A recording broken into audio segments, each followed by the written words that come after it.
When I asked myself what I should make my first video on, the answer jumped right out at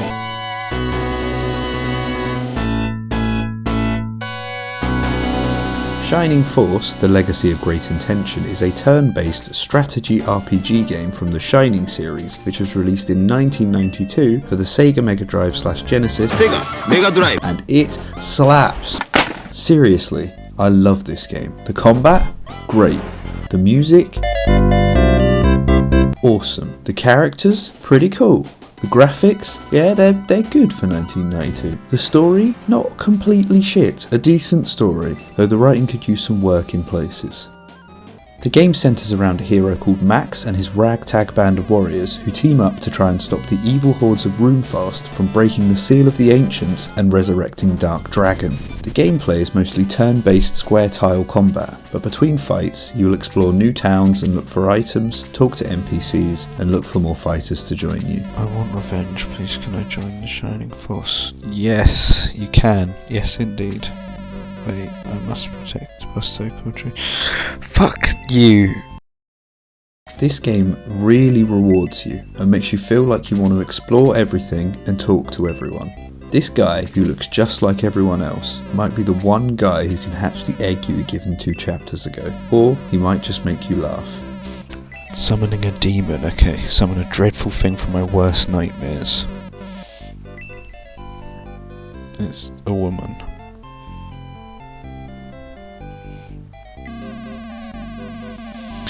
It's his wife. Right. I get it. It's normally clear when you meet someone if they're going to join you or at least if they're going to be important. The game gives you a fairly big clue, but they don't always join you right away. You may need to come back and talk to them later or meet them again in another chapter. My name is Arthur. I used to be a knight, but I'm not really a battle type. My name is Arthur, I used to be a knight, I'm not really the battling type. Oh shit, yeah, nice. In fact, in the first town, there are 2 missable characters straight out the gate. You've got Gort the Dwarf, who will join you after Gardenia is invaded, but only if you already talk to him and listen to his story beforehand. And then there's Gong, the only monk character in the game, who will only join you if you use Max's Aggress spell in the first fight. What is an aggress? Is it some kind of a sandwich? And then walk back and go into this little cabin and there he is. Also, over here, there's this guy.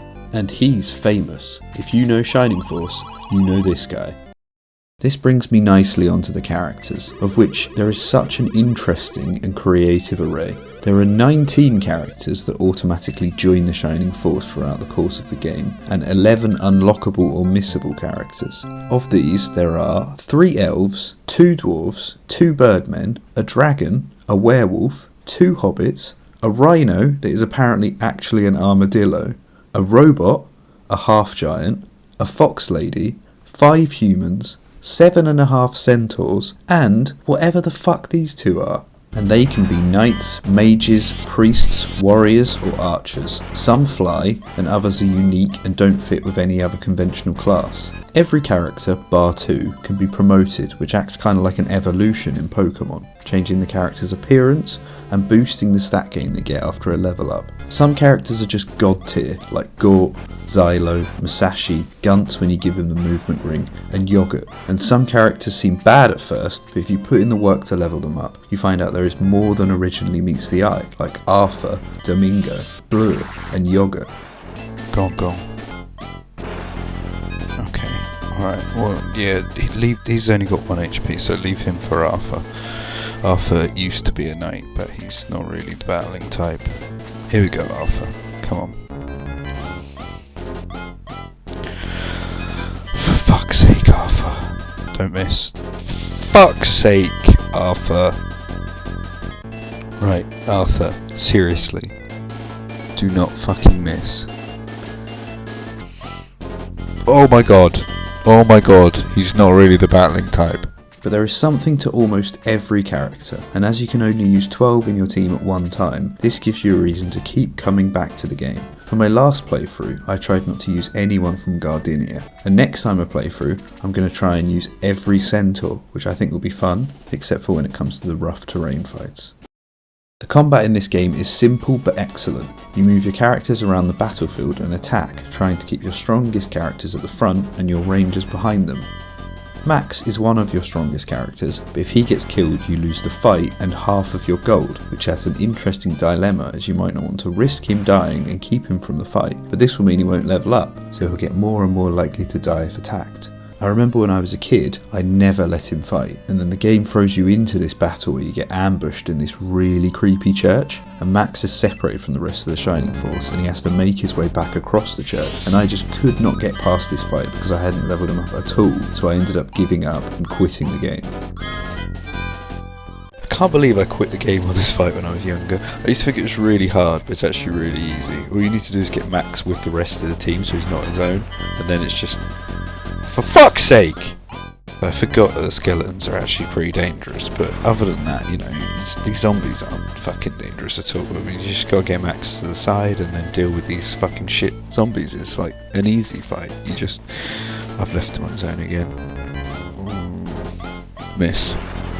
Oh, for fuck's sake!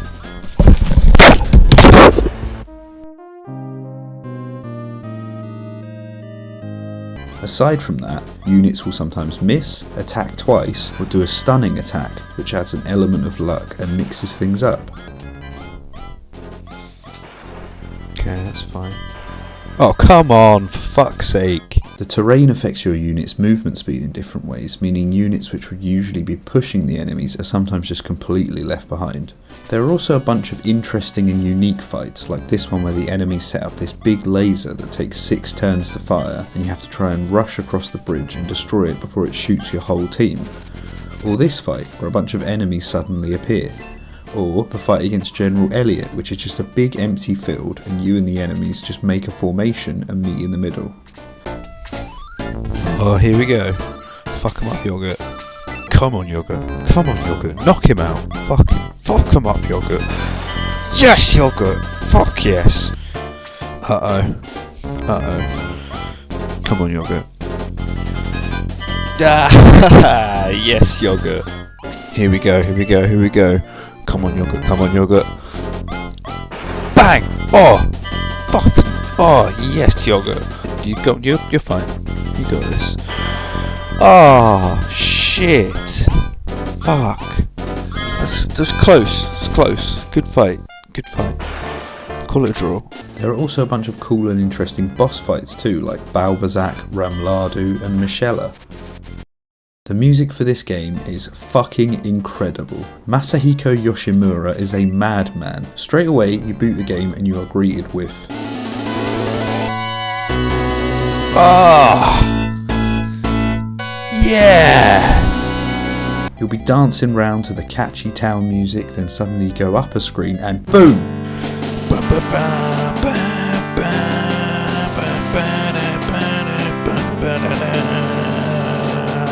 Get hit with that sick castle music. Then there's the fucking headquarters music. This one gets you like...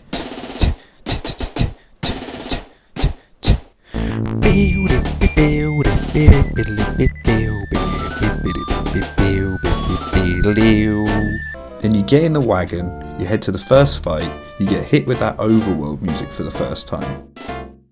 Then you change screen and bam, you get hit with that fight music. You watch a little cutscene, then there's an earthquake, and bam, the fight music starts from the beginning again. And there's more. There's the creepy music in the creepy place, there are other battle themes and overworld themes. There's the music that plays every time someone attacks or gets attacked, which is phenomenal, and you only hear the first 10 seconds of it roughly 5 million times. But there's actually more to it, and it's worth just sitting there and not pressing A for.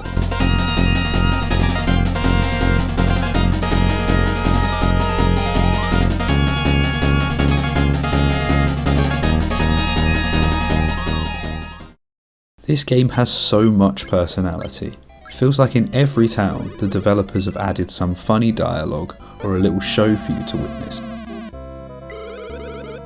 Hey, join the Shining Force. Do you want to join the Shining Force?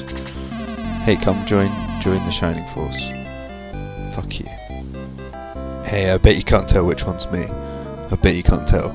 Yeah, that's right. Yeah, Yeah, it's that guy. That's me. or a cart for you to push into someone.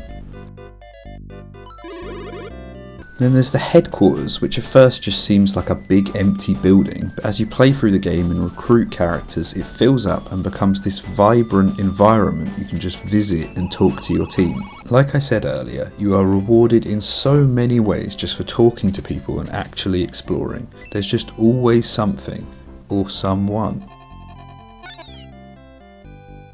It just wouldn't be a Shining Force video if I didn't talk about this guy. This is Yogurt. He's a small hamster-like creature of the race Yogurt from the planet Yogurt. Seriously. He has 1 HP, 1 attack, 1 defense, and 1 agility. If you somehow manage to level him up, he'll stay at level 1, but he'll find a Yogurt ring, which if you make another character equip, something magical will happen. Oh my god, Eamon, that is such an improvement. He can always be promoted from class Yogurt to class Yogurt. You go, little guy. Playing with him is pointless and silly, but fun. It's things like this that make this game so fun to play. Even now, 30 years after its initial release, there's just so much to it. Whether it's the vast array of characters, the strategical combat, the game's quirky sense of humour, or its fucking fire soundtrack. Oh yeah. Oh yeah. That's why I love this game and why I keep coming back to it. It is just oozing charisma and there is so much to it. So many reasons to come back to it and play through it again. There are of course things that hold it back. While the music is great, there is only 30 minutes of it in a game that takes an average of 35 hours to play through, so it gets to the point where you've heard the start of that attack jingle too many times. The inventory management can be a pain, and sometimes the NPCs will block you and just stay there for what feels like forever. Daughter's had a nightmare. Okay, let me talk to your daughter. Let me talk to your daughter. Can you get out of the way? Get out of the way.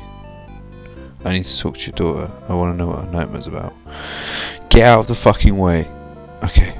But all of these are just byproducts of the game's technical restrictions and age, and aren't big enough grievances to stop me coming back to it over and over. So, whether you've played this game before or not, the 13th of July marks 30 years since this game was released in Europe and North America. So dust off a copy or pick it up on Steam. You can get it for the Sega Mega Drive and Genesis Classics Virtual Console. It's 79p in English currency and has fast forward and quick save/load features, which are definitely nice to have. So thanks for watching and I'll see you on the battlefield. Oh, and also the sequel's pretty fucking good too. I think I might talk about that in a separate video. This game is so good. I've even sat through the whole fucking credits. Well, there it is. It's all done. The end. There's just one more thing I want to do. Here we go. Here we go. Here we go. Yeah, you're fucked now, Dark Soul.